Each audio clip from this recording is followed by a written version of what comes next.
How's it going, math scholars? In today's topic, we're going to learn about elapsed time, or the amount of time, or the difference in time that happens between two different points in time. So if I told you, oh, I started doing this at 1 o'clock and I finished at 3 o'clock, you should be able to tell me by the end of today, by the end of viewing this lesson, how much time occurred between 1 o'clock when I started and 3 o'clock when I finished. So, the easiest way to do this is something we've talked about in a previous section, but only briefly, is we're going to subtract earlier time from the later time. So I set up two examples for you. Let's say I started at 3:10 p.m. and I ended at 5:20 p.m. How do we find the amount of time that elapsed? Simple. I just subtract. I subtracted the earlier time from the later time. So in order to subtract, let's start from PM and PM. And since PM and PM are the same, we know they're just going to cancel out. And let's talk about 20 and 10. 20 and 10. 20 minus 10 is going to be 10. So I have 10 minutes left. And 5 hours minus 3 hours gives me 2 hours. So the amount of time it took was 2 hours and 10 minutes. That was pretty easy.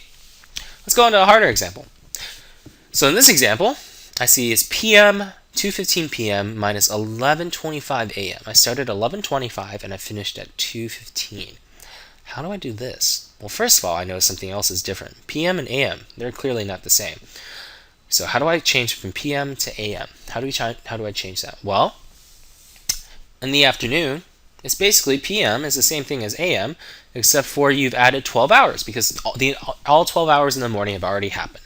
So this changes to you add 12 to it, becomes a 14. Cool.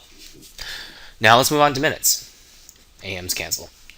I got 15 minutes and 25 minutes. Oh, no, I can't do this. 15 is smaller than 25. I can't subtract 25 from it. I need to borrow, don't I?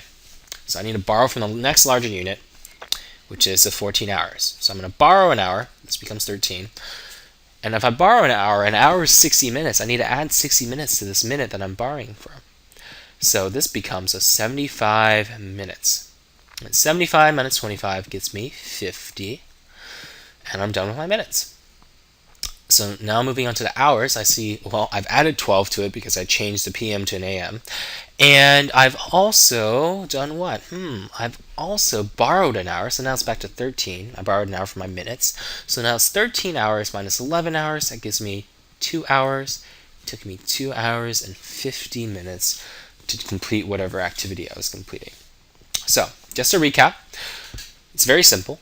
Just subtract the earlier time from the later time, and don't be afraid to borrow if something is going to turn out negative, and be conscious that your units here, your PM and AM, should be the same, and if you need to switch one, go for it. Alright, good luck.